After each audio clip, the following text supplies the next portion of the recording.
Hello friends. आज मैं आपको एक ऐसा कहानी बताऊंगा यानी स्टोरी बताऊंगा जो रियल है और आप इसमें दो माइंड यूज कर सकते हैं।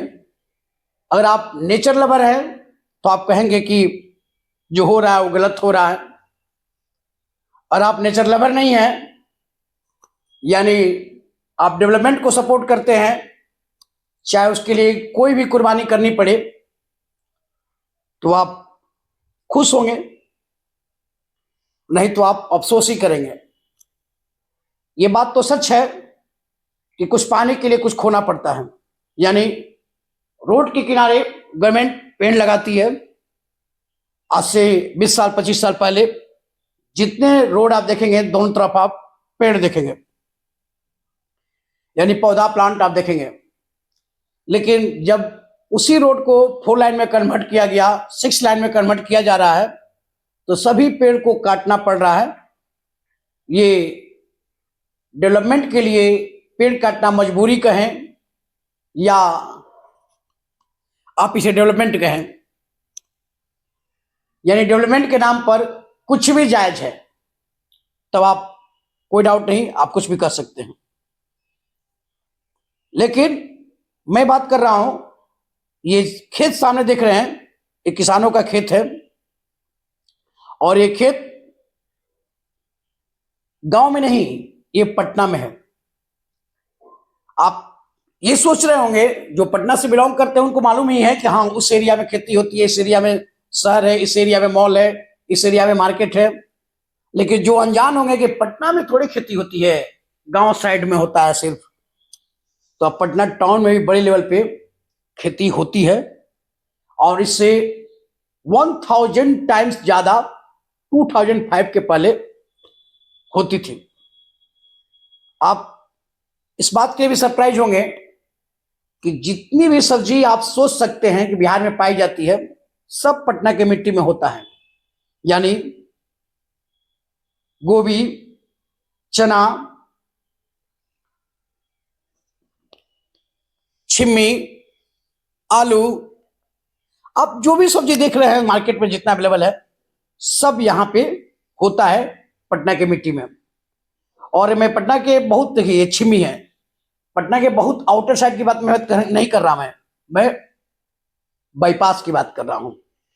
आज सीबीएसई बोर्ड का एग्जाम स्टार्ट हुआ तो स्कूल में सेंटर पड़ा हुआ था मेरे भी स्कूल का, तो मैं वहां गया, बच्चों को एंट्री कराया और फिर मेरा जहां सेंटर पड़ा था मैं वहां चला गया। पूरे दिन एग्जाम ड्यूटी में रहा। लेकिन मॉर्निंग में जब मैं यहां गया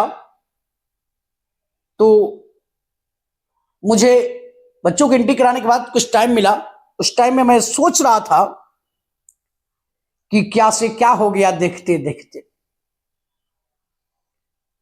ये 2005 के समय यानी 2005 तक दूर दूर तक यहां कोई एक बिल्डिंग तक नहीं थी, यहां तक कि कोई पिलर तक नहीं था और सब में खेती होता था, चाहे वो लहसुन हो, गोभी हो, बैगन हो, टमाटर हो, छिम्मी हो, आलू हो, सबकी खेती पटना के मिट्टी में होती है और होती थी। उसके बाद पटना, जैसे नोएडा किसानों का पूरा एरिया था, किसानों का खेत हुआ करता था, वहां आजकल बड़े बड़े अपार्टमेंट हैं दिल्ली के पास नोएडा में। ठीक उसी तरह ये बाईपास पूरा खेत हुआ करता था और आज ये खेत 25% बच गए हैं। 25% में कंस्ट्रक्शन हो चुका है और हो चुका है या अभी हो रहा है या बाउंड्री कर दिया गया है। मात्र 25% में खेती हो रहा है। उस 25% में आप देखेंगे तो कि हर तरह की बिहार में जितनी सब्जियां पाई जाती है, हर तरह की सब्जी यहां उपजाई जा रही है, चाहे वो गोभी हो या आलू हो या प्याज हो, धनिया पत्ता हो, जो भी चीज है सब कुछ। देखिए बिल्डिंग, चारों तरफ बिल्डिंग कंस्ट्रक्शन चल रहे हैं या बन गए हैं या बाउंड्री कर दी गई है। और आने वाले 5 सालों में यानी 2030 जाते जाते ये जितना मैं आपको खेत दिखा रहा हूं, कोई खेत बचेगा नहीं। मैक्सिमम 2030 कोई भी एक भी खेत बचेगा नहीं। यहां सभी में बड़े बड़े अपार्टमेंट हो जाएंगे, इसमें कोई डाउट नहीं है। जितने तेज से हो रहा है कंस्ट्रक्शन का काम, ये 25% भी नहीं बचेगा। देखिए यहां आलू की खेती हुई है जो किसान निकाल रहे हैं इसमें से, मैं गया उनसे मिला। अब देखिए यहां पे, अब बताइए जब ये खेती होना बंद होगा तो फिर पटना में सब्जी कहां से आएगा? बाहर से। जब बाहर से आएगा यानी कि डिमांड तो बढ़ेंगे और सोर्स मिनिमाइज होगा। 100% मार्केट एक्सपेंसिव होगा, यानी सब्जी महंगा होगा। और उस महंगे के लालच में बड़े से बड़े बिजनेसमैन केमिकल का उपयोग बड़े लेवल पर करेंगे, यानी कम एरिया में ज्यादा सब्जी उपजाने के लिए ये लोग पूरे केमिकल की खेती करेंगे। उस समय अब हो भी रहा है, तो बीमारी को भी आमंत्रित करेंगे हम लोग और महंगाई को भी। लेकिन मैं बोला आपको कि सिंगल लाइन का रोड है, तो उसको डबल लाइन करने के लिए उसके साइड दोनों तरफ जो पेड़ लगे हुए हैं उनको काटना पड़ता है। तो आप उसे डेवलपमेंट कहें या प्लांट को या पेड़ पौधों से नफरत करने वाले कहें, ये आपकी सोच है। ये दोनों तरह के लोग वहां पे डिसाइड कर सकते हैं कि ये विकास के नाम पर पेड़ पौधा को काट रहा है, डेवलपमेंट के नाम पर प्रकृति के साथ छेड़छाड़ कर रहा है, या कुछ इसे कहेंगे कि नहीं जरूरी है पेड़ काटना। तो मैं ये कह रहा हूं कि पेड़ उस समय काटना या नहीं काटना, कहां तक सही था कहां तक गलत था, ये आप डिसाइड करें। मेरे जानने में पेड़ को काटा गया तो तुरंत ही जैसे ही कंस्ट्रक्शन कंप्लीट हो फिर दोनों तरफ पेड़ लगाया जाए और उनको लगाकर ड्यूटी नहीं पूरा कर दिया जाए, छोड़ दिया जाए। उनको तब तक देख रेख किया जाए जब तक वो बड़ा नहीं हो जाए। लेकिन वहां तो ये पॉसिबल है कि हाँ दो पेड़ लगा सकते हैं। अब वो भी पॉसिबल, वहां पे भी थोड़ा डाउट है। किस कंडीशन में? जैसे ही 4 लाइन या हाईवे बनने गया, दो पेड़ काट के हटाए और चौड़ा कराए, तब साइड में petrol pump, market, building, apartment बनने लगेंगे और फिर वहां पे आप प्लांटिंग या पेड़ पौधा नहीं लगा सकते हैं। ये प्रॉब्लम खड़ा हो रहा है धीरे धीरे भारत में। इसीलिए आप नोटिस कर रहे होंगे ठंड भी बहुत कम हो गया, यानी दिसंबर के लास्ट में स्टार्ट हो रहा है और जनवरी के लास्ट में खत्म हो जा रहा है। पहले ठंड अक्टूबर में स्टार्ट होता था, अप्रॉक्स पूरा फरवरी रहता था। अब ऐसा कुछ नहीं हो रहा है। क्यों नहीं हो रहा है? यही नेचर के साथ छेड़छाड़ है। देखिए पटना की मिट्टी में हर तरह की सब्जी उपजाई जाती है और उपजाई जा सकती है, लेकिन बड़े लेवल पर कंस्ट्रक्शन होने के कारण ये पूरे जमीन में अपार्टमेंट बना दिया जाएगा। जब पूरे जमीन में अपार्टमेंट बन जाएगा तो फिर क्या होगा? आप खुद सोचिए, कहां पे खेती होगी? खेती के लिए जमीन रहेगा नहीं। अब कम क्षेत्र में सब्जी उपजाना होगा ज्यादा, क्योंकि डिमांड ज्यादा है, तो पैसा के लालच में लोग करेंगे वहां पे केमिकल की खेती, यानी पूरे केमिकल लगाएंगे।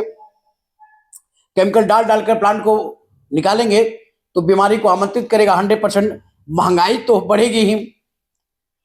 तो आप महंगाई बढ़े और बीमारी बढ़े तो आप ये नहीं सोच रहे कि इसमें किसी एक आदमी का योगदान है, इसमें सबका योगदान है। हमको विकास चाहिए। अब विकास का डिफिनेशन है कि बड़े बड़े मॉल हो, अपार्टमेंट हो, और वो बनेगा तो कहां पे बनेगा? किसानों की जमीन पे, यानी उस जमीन पे जहां पे बड़े लेवल पे खेती होती है। आपको जानकर सरप्राइज होगा कि 2005 के पहले पटना से सब्जी सप्लाई होता था बड़े बड़े जगहों पर, जैसे कि कोलकाता, दिल्ली, सब्जी सप्लाई किया जाता था ट्रेन के थ्रू या ट्रक के थ्रू। इतने बड़े लेवल पर पटना में ही सब्जी उपजाया जाता था। अपना तो शहर का पूरा डिमांड करता ही था, दूसरे शहर का भी डिमांड पूरा करता था। लेकिन आज भी पटना में जो भी खपत है सब्जी का, वो मुझे जहां तक इंफॉर्मेशन है सब पटना से ही भरपाई हो जाता है। यानी पटना में ही जो खेत बचे हुए हैं उसमें खेती से ये पूरा हो जाता है। लेकिन उसके लिए आप फतुहा साइड जाना पड़ता है, फतुहा आउटर में जो गांव में चाहिए, और थोड़ा दूर तक खुसरूपुर तक, उधर तो सब्जी का डिमांड पूरा हो रहा है। लेकिन एक समय था कि ये बाईपास में इतने बड़े लेवल पर खेती होते थे कि उससे ही पूरा हो जाता था।